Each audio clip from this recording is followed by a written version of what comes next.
560장 주의 발자취를 따르미.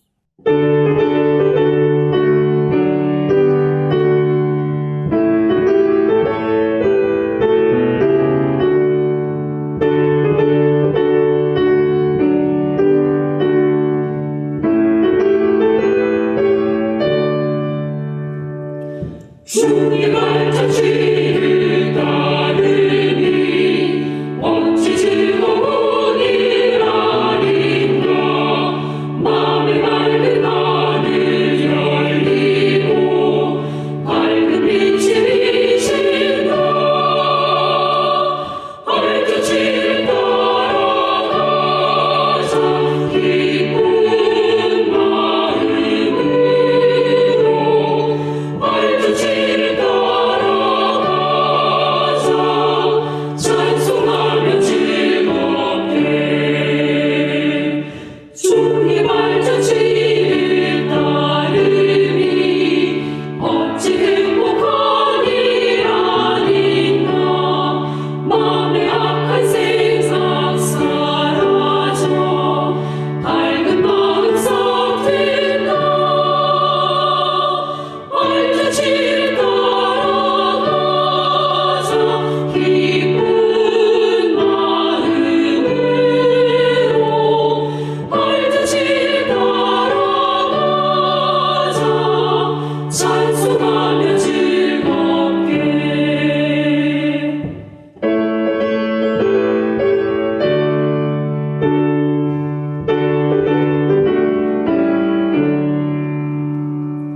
주의 발자취를 따르니 어찌 든든한 일 아닌가.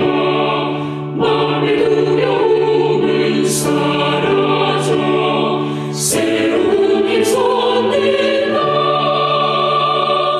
발자취를 따라가자 기쁜 마음으로. 발자취를 따라가자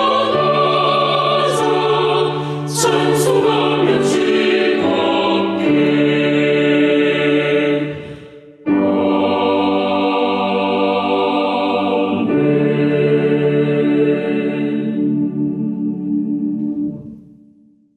제38장.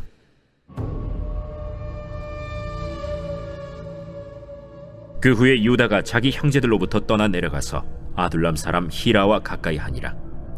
유다가 거기서 가나안 사람 수아라 하는 자의 딸을 보고 그를 데리고 동침하니 그가 임신하여 아들을 낳음에 유다가 그의 이름을 엘이라 하니라.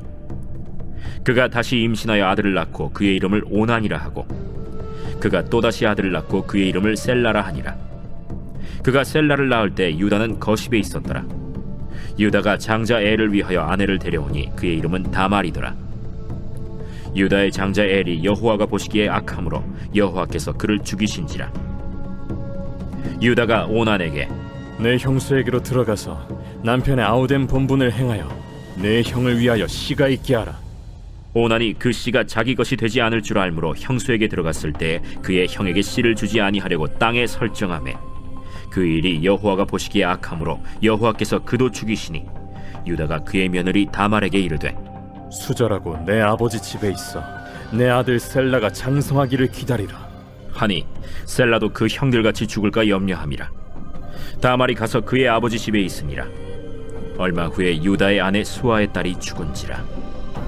유다가 위로를 받은 후에 그의 친구 아둘람 사람 히라와 함께 딥나로 올라가서 자기의 양털 깎는 자에게 이르렀더니 어떤 사람이 다말에게 말하되 내 시아버지가 자기의 양털을 깎으려고 딥나에 올라왔다 한지라.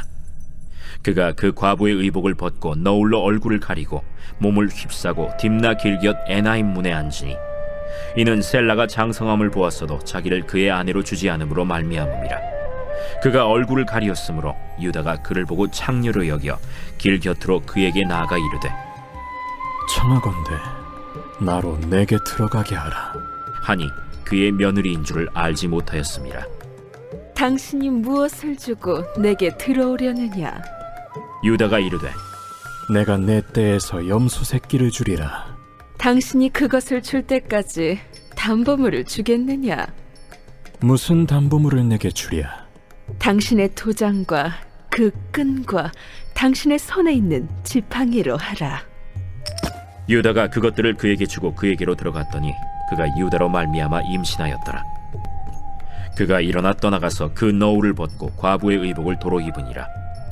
유다가 그 친구 아둘람 사람의 손에 부탁하여 염소 새끼를 보내고 그 여인의 손에서 담보물을 찾으려 하였으나 그가 그 여인을 찾지 못한지라. 그가 그곳 사람에게 물어 이르되 길곁 에나임에 있던 창녀가 어디 있느냐?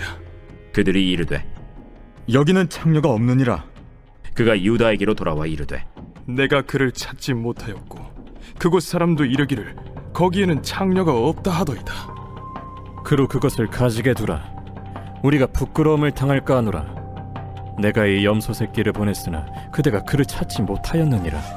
석 달쯤 후에 어떤 사람이 유다에게 일러 말하되 내 며느리 다말이 행음하였고 그 행음함으로 말미암아 임신하였느니라.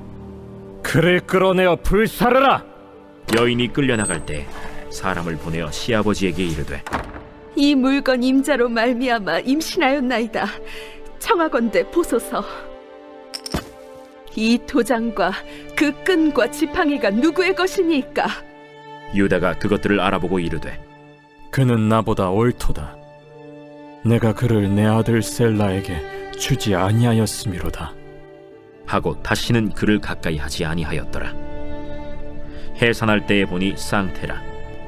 해산할 때에 손이 나오는지라 산파가 이르되 이는 먼저 나온 자라. 하고 홍색 실을 가져다가 그 손에 메었더니 그 손을 도로 들이며 그의 아우가 나오는지라. 산파가 이르되 내가 어찌하여 터뜨리고 나오느냐? 그 이름을 베레스라 불렀고 그의 형 곧 손에 홍색 실 있는 자가 뒤에 나오니 그의 이름을 세라라 불렀더라. 할렐루야. 2월 5일 새벽기도 자리에 나오신 여러분 환영합니다. 오늘은 창세기 38장 말씀으로 같이 은혜를 나누도록 하겠습니다. 하나님의 방향으로 라는 제목으로 같이 말씀을 나누도록 하겠습니다. 드라마를 보다 보면 중요한 순간에 장면이 바뀌어서 다른 인물의 이야기로 넘어가 버리는 경우를 종종 발견하게 됩니다. 우리는 생각을 하죠. 왜 장면이 바뀌었을까? 정말 잘 만든 드라마는 바뀌어버린 그 장면에서 드라마 전체를 더 잘 알 수 있는 내용을 일부러 구성하고 있습니다.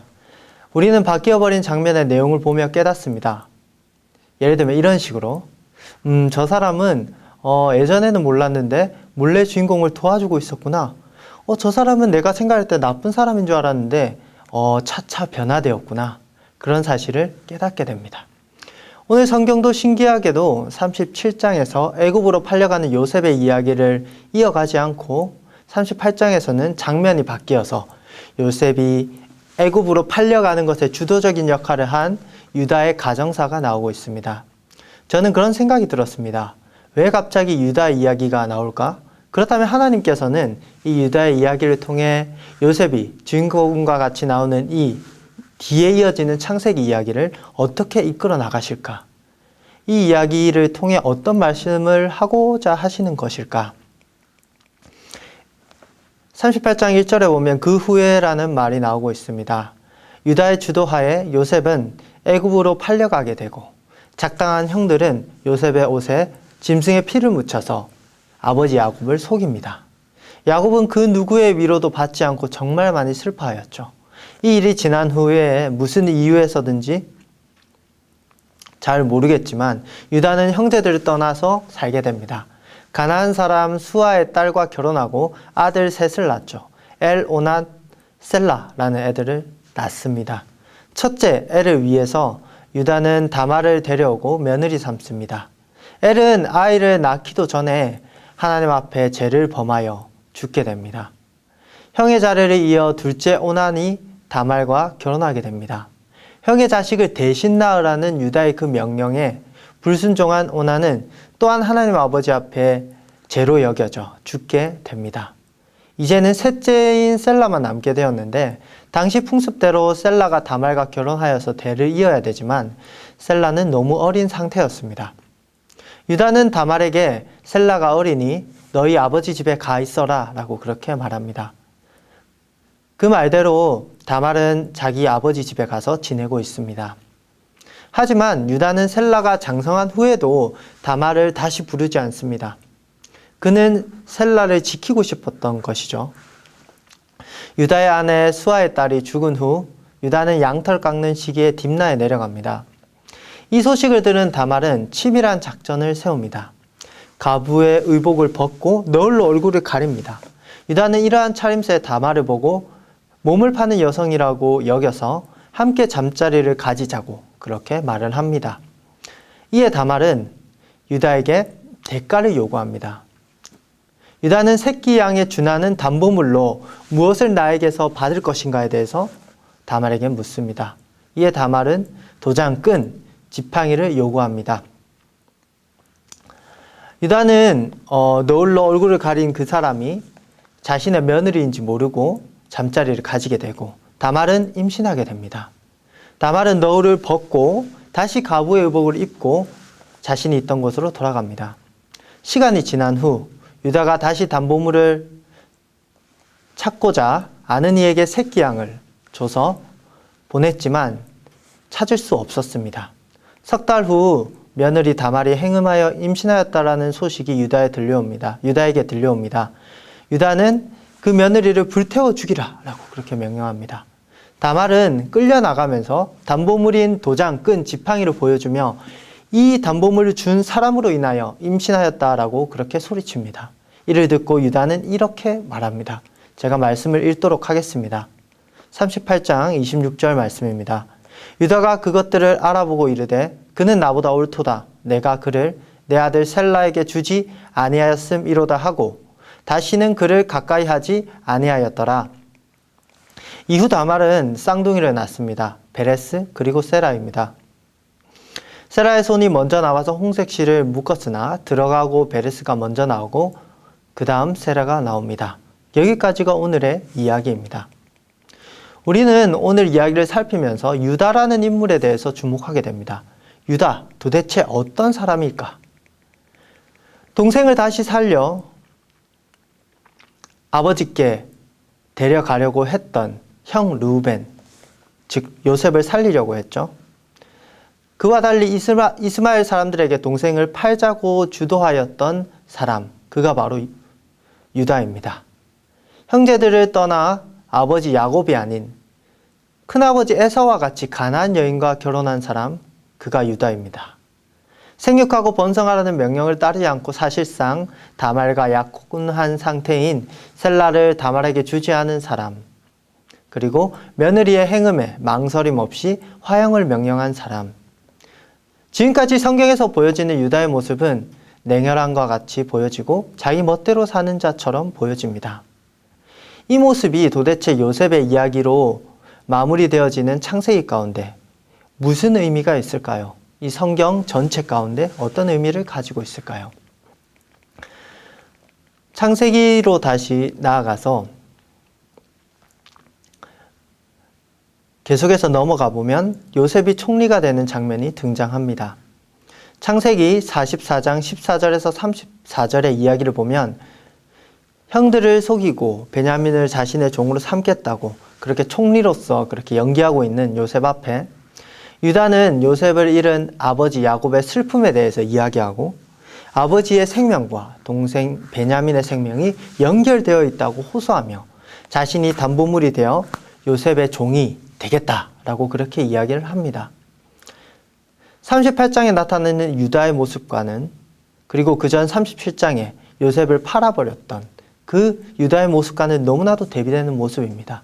어떠한 계기로서 유다가 이렇게 변화되었을까요?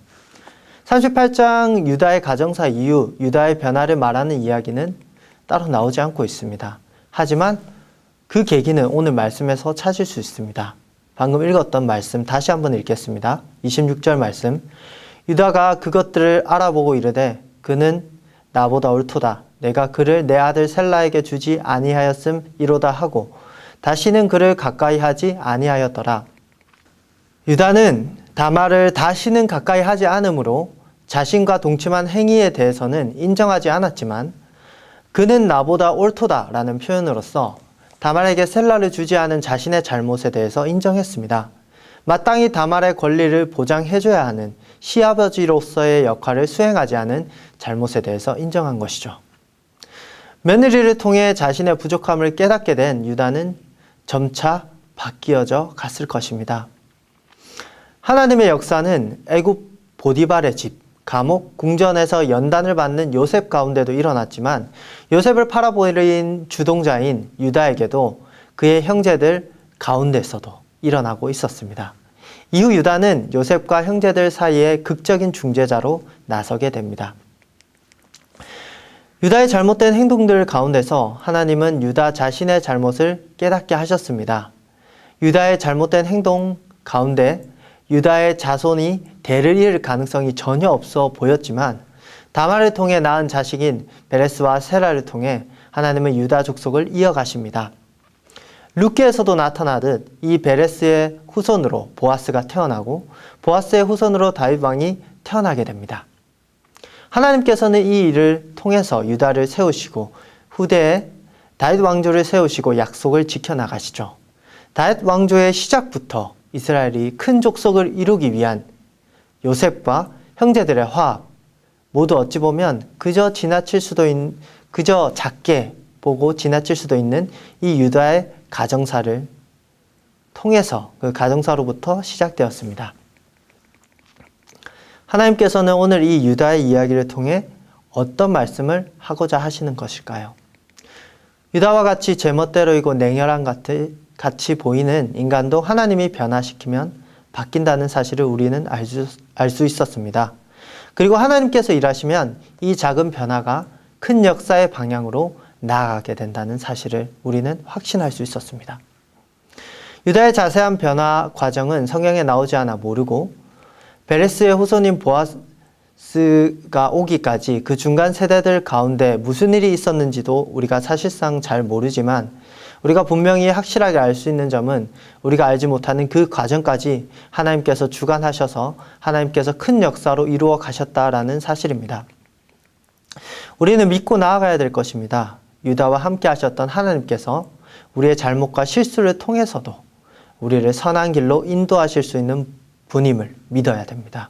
하나님 앞에 마땅히 죄는 피해야 하지만 실수하고 넘어지더라도 하나님 앞에 아뢰며 다시금 선한 길로 나아가길 간구하는 우리가 되기를 소망합니다. 때로는 우리의 잘못이 다른 일을 통해 혹은 성경을 통해 아주 뼈아프게 우리에게 다가올 수도 있습니다. 하나님 앞에 우리의 잘못을 인정해야 하는 때가 오면 온전히 힘들더라도 온전히 인정하며 그 방향을 하나님께로 틀며 하나님께 선한 뜻을 간구하며 나아가는 우리가 되길 간절히 소망합니다. 우리는 항상 구하며 나아가야 됩니다. 우리 가운데 많은 부족함이 있지만 하나님께서는 이 모든 것을 교정하시고 친히 바로잡으시고 우리에게도 큰 역사의 길을 걷게 하실 것입니다. 하나님께서는 우리의 어떠한 선택이든 하나님의 크신 길에 따라서 초월해서 우리를 그 길로 이끌어 주십니다. 동시에 우리의 선택이 바른 방향으로 나아가도록 우리의 선택을 교정해 가십니다. 그리고 그 하나님의 감히 헤아릴 수 없는 역사 가운데 우리의 발걸음을 포함시키십니다. 오늘 말씀을 통해 우리의 생각을 초월하시는 하나님의 인도하심을 믿으며 그 선하신 뜻에 발맞추어 나아가는 우리가 되기를 간절히 소망합니다. 말씀을 마무리하겠습니다. 하나님 앞에 실수를 한 유다, 애굽의 총리로 성장해 나가는 요셉, 그 모든 이야기의 진정한 주인공이자 주관자는 하나님이십니다. 하나님은 이 모든 이야기를 선한 방향으로 이끌어 가십니다. 이러한 역사 가운데 우리는 어떻게 나아가야 될까요? 자꾸 실수하는 우리는 어떻게 나아가야 될까요? 하나님이 우리의 잘못된 길을 바로잡아 주신다면 방향을 틀어서 그 하나님의 길로 나아가는 것이 바로 우리가 나아가야 될 바입니다. 실수 많고 연약한 우리이지만 하나님이 인도하신 길을 차근차근 따라간다면 이미 시작하신 하나님의 크신 역사를 깊이 경험하며 그 길로 나아가게 될 줄 믿습니다. 기도하겠습니다. 하나님 아버지, 감사합니다. 오늘의 유다의 이야기를 통해서 하나님의 역사를 바라보았습니다. 그 유다를 변화시키시고 하나님의 인도하심에 따라서 선한 방향으로 나아가게 하셨습니다. 하나님 아버지, 어떻게 보면 이 사건은 그저 우리가 볼 때는 계기에 불과할 줄 모릅니다. 하지만 하나님 이 작은 계기를 통하여서 더 큰 역사를 만들어 가십니다. 우리의 삶 가운데도 우리가 유다와 같이 고집부리고 하나님 아버지 앞에 깨닫지 못하는 잘못이 있을 수도 있습니다. 하나님께서 말씀을 통해 우리의 삶의 여러 정황을 통해 말씀해 주신다면 그 말씀을 제대로 받아 깨닫고 우리의 삶의 방향을 하나님의 선한 방향으로 틀어서 다시 하나님의 선한 길로 나아갈 수 있도록 도와주시고 함께하여 주시옵소서. 하나님의 그 교정을 받고 그 선한 변화를 통하여서 하나님께서 더 큰 역사를 저희들의 삶에 보여주심을 확신하며 믿으며 이 모든 기도 살아계신 예수 그리스도 이름으로 기도드립니다. 아멘.